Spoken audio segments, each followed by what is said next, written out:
What's going on, guys? It's Erica with Not Your Average GDC, and today we are going to go through my entire folding collection and look at them, talk about them a little bit, just admire them, because I got some pretty cool knives for sure. And at this point, I don't believe I have any more folders coming in for the year, so I figured we could look at what I have and chat about it, because I've definitely been getting some questions about certain knives, so let's go through them. This is a Para 3 lightweight from Spyderco, just the base model in the carbon steel, and this is a Cerakote job from Rec Custom Shop that they did.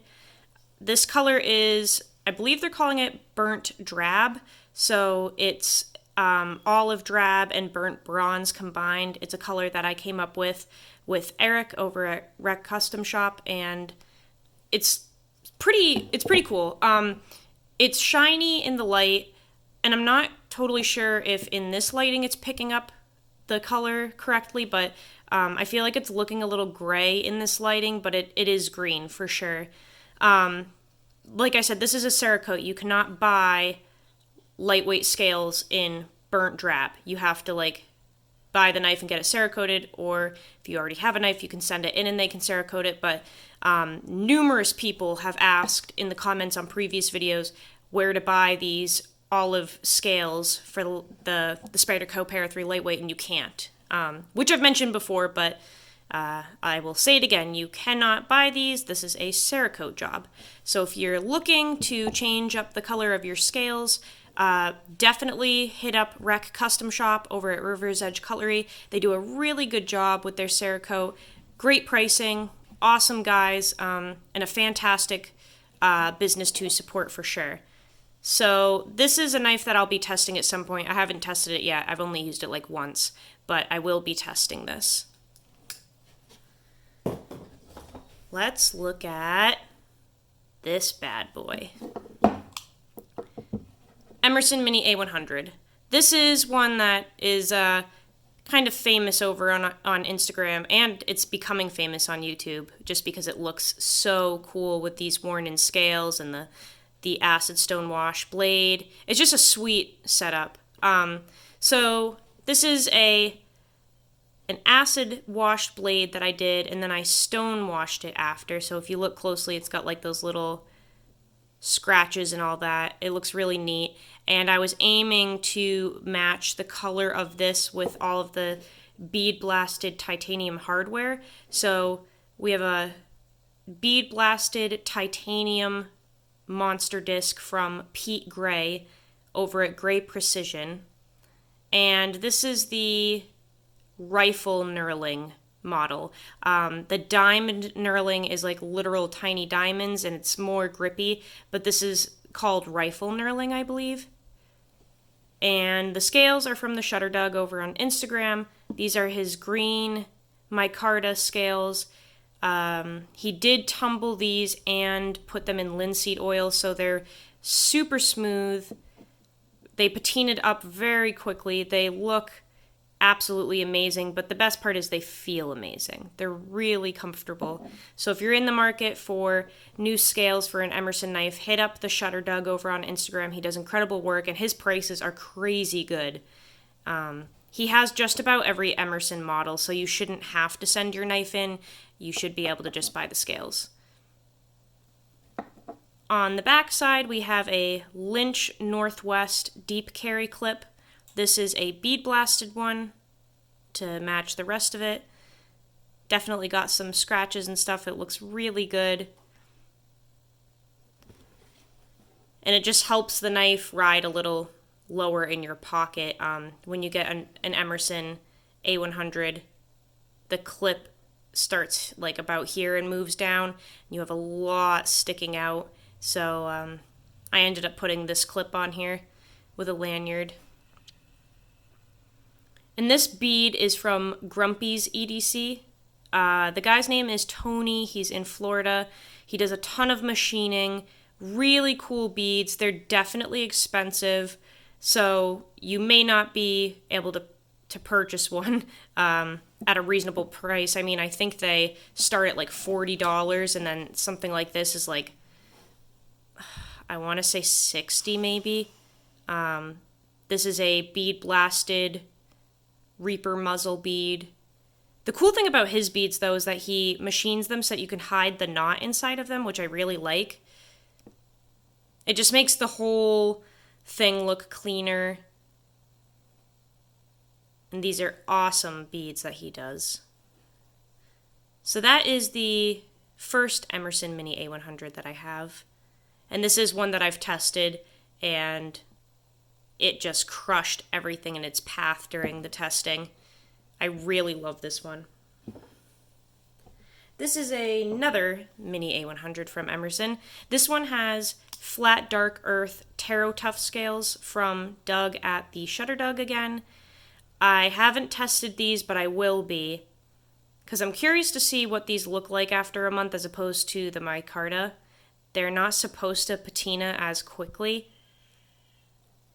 and they're definitely softer and more fuzzy than micarta. They feel different.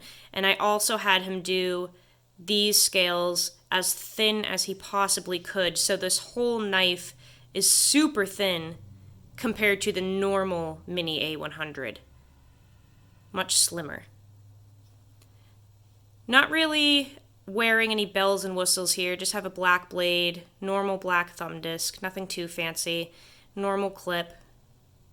Emerson clips are really nice. They have the black parkerized ones, so they come looking scratchy, which I love. But their clips are very sturdy and they carry really well. So you usually don't have to swap them out unless you just don't like how much of the knife is sticking out here, because they tend to place the pocket clips a little low for most people, and they don't like how much is sticking out, which I get. Emerson clips kind of remind me of like the OG Benchmade clips, though. They're really nice. Let's look at my last Mini A100. This is one that I'm testing right now. So this is the Po' Boy conversion from Andrew over on Instagram. His tag name is Fast Light Ones.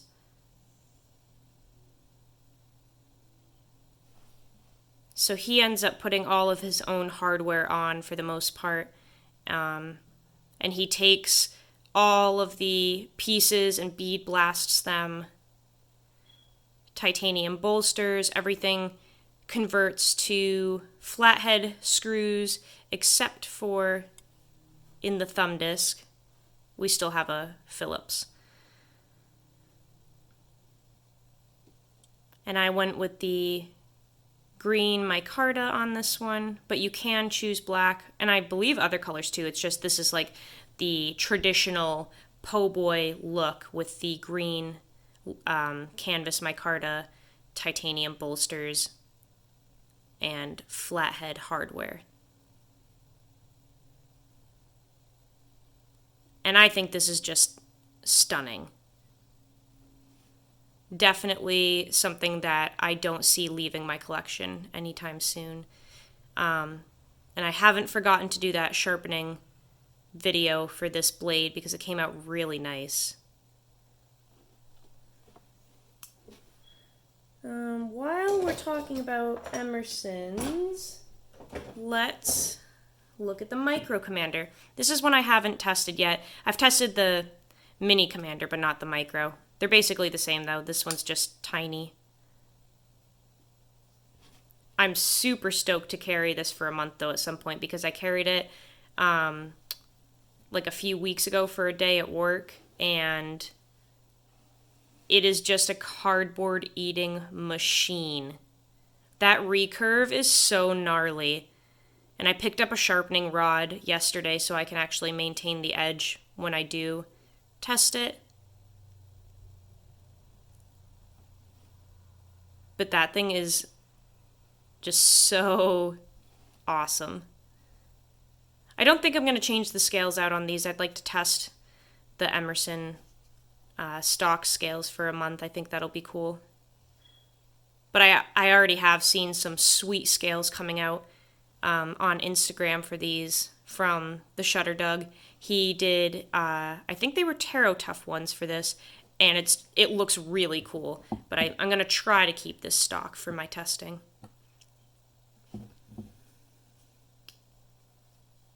This one's super smooth too.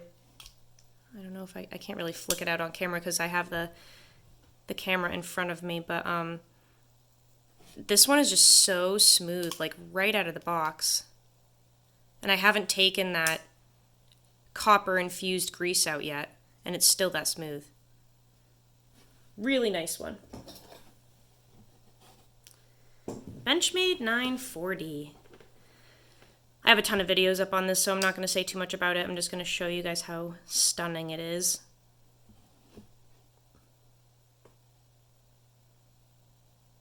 This is literally the most beautiful knife in my collection. It's so perfect.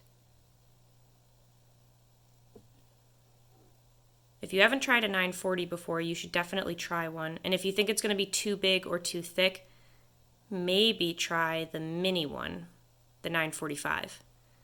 I've heard it's much different than this. It looks like this, but it's way different. And when I handled one, it kind of felt more like a gentleman's mini grip than a 940, so some people might like that. This one's just totally beat. This one is not. I haven't tested this one yet. This is my S90V bug out with the plastic scales. Nothing fancy on this one. Although I did opt for all silver hardware because I just think it looks nice. I'm super stoked to test this S90V because I never have from any company. I'm hoping it's not as chippy as I've heard, but we will see. And this little bead on here is a G10 olive drab bead from Z&C Metalworks.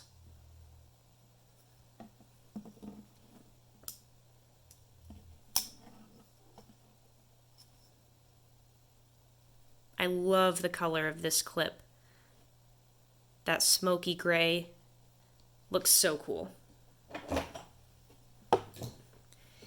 Good old trusty Para 3. I just tested this one. If you guys are curious about it, I have a whole bunch of videos up on it because this one went through the month of testing and it did incredibly well. I love Spyderco's S35VN. They nailed the heat treatment on it. It performs much better than most S35 that I've tried. This one has a deep carry clip from MXG Gear and another Grumpy's EDC bead, but this is his Trax bead. Again, it hides the knot, which is really neat. You don't see that at all.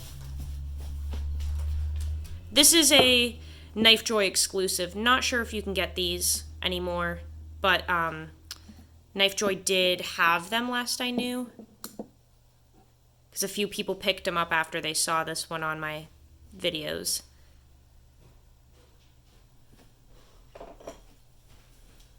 Benchmade Mini Crooked River. This one I'm so excited to test for a month. I have a whole bunch that I have to test still. I had a Mini Crooked River before that I used, but it did not go through my consecutive testing, so this one will. And this is basically like a normal Mini Crooked River aside from having a gray backspacer instead of the orange. And I went with silver pivot rings in the custom shop over the orange. I just don't like the chintzy look of the base model, so I went with everything that it comes with pretty much, but just more neutral colors.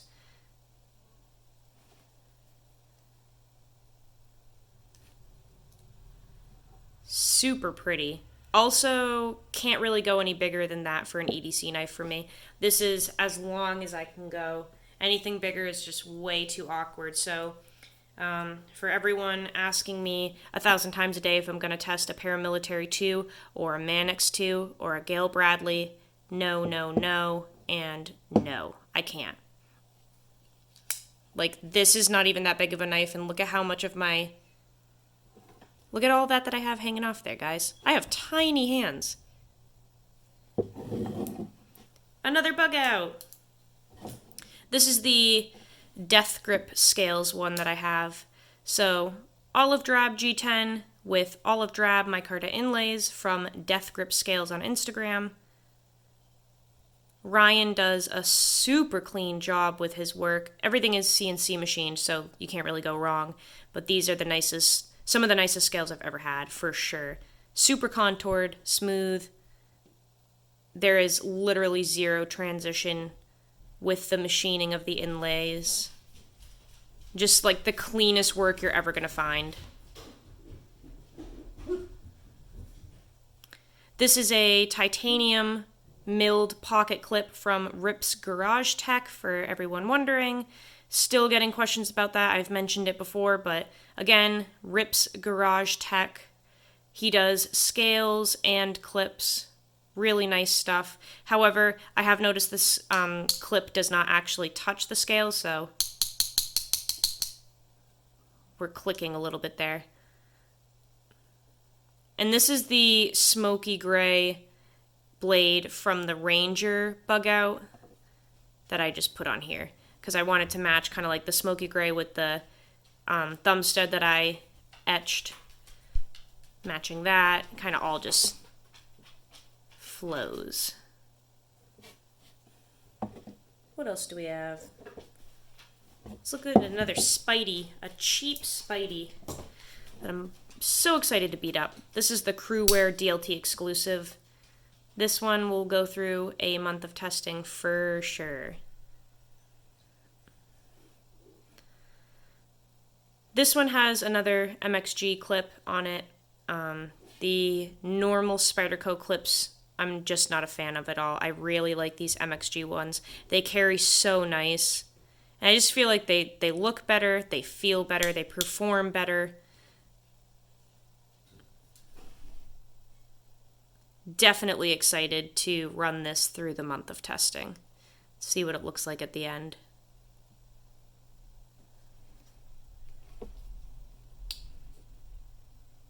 FRN for the win. Gotta love some good FRN scales, right? And some micarta. These are another set of Death Grip scales from Ryan. These ones I used during my renovations, so they're pretty gross. They look great, but they're just covered in paint and caulking and all types of oils and grease. They look so good, though.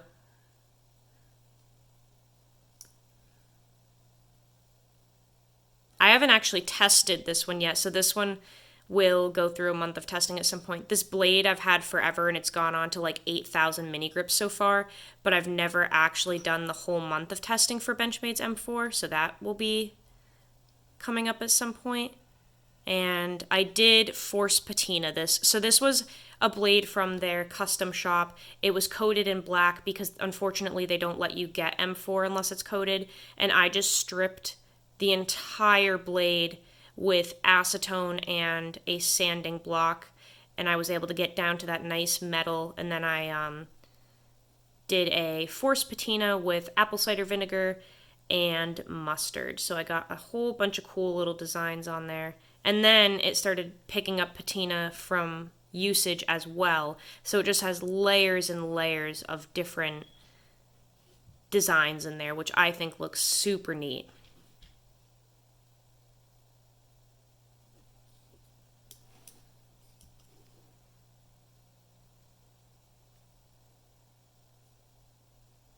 I also did strip this clip too. This had that black parkerized coating on it, and I stripped it, and then I acid stone washed the clip. So I was hoping to kind of match the look of this blade, and I think I did fairly well. They look like they're about the same tone. Granted, the blade isn't stone washed. It has a patina, but I feel like they kind of go together.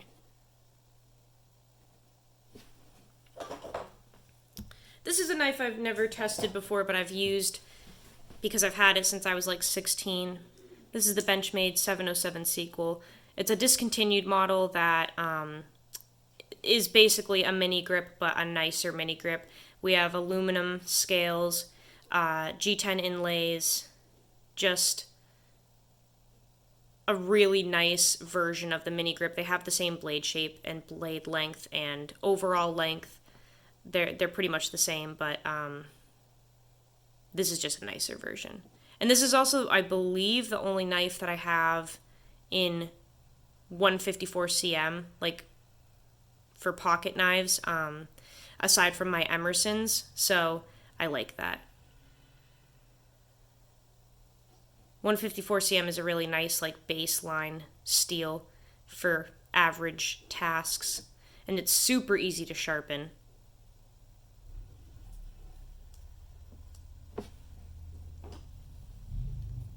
We got a Benny. This is the 31 in S45 VN. This is one that I did a month of testing with when I was working on renovations over the summer, so I have a whole bunch of videos on this one, a whole bunch of usage videos and updates, all kinds of cool stuff. So if you're interested in that, there is a whole bunch of content on my page for this one, and also a final review that was really in-depth, and I put a lot of time and effort into that one. So if you're looking for any type of realistic, honest information on Reeve Knives or this model in particular, definitely check that out. This one got totally used during the testing. I have a lot of crazy videos of this one up.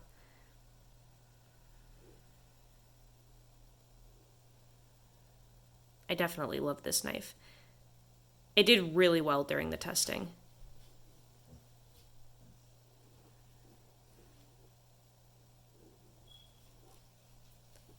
Let's look at its old school brother, the 21 in S35. This one has been tested like crazy. I've had this for years. This was like my first high-end knife. Just completely perfect and beautiful. Especially because of these. That's like so many years of carry right there. There's zero texture to this anymore. Like, it was bead blasted when it first got here. All of them are, but there is nothing on there anymore.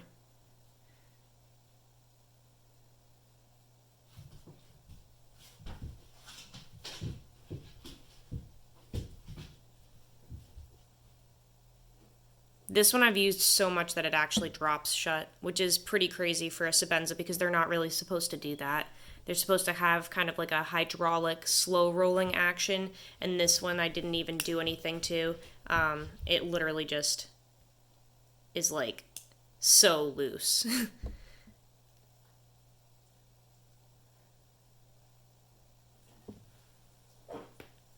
This is one that just entered the gang the other day. This is an M4 build that I did with some scales that Applied Weapons Tech sent to me for testing. So these will be put through a month of use at some point. These are aluminum bug-out scales with their new redesign that's been a little more contoured than the average scales. And their Cerakote job is really cool. All of this like machining feels sweet too, for sure. This one hasn't been used at all yet, so no battle scars, but at some point it will totally be beat up. And these are available over on their site. I believe they're called Archon scales, Archon. So you can pick these up. They have around a dozen colors that you can choose from for the Cerakote, so you don't have to pick flat dark earth. You can choose whatever color you want because they have a whole bunch over there.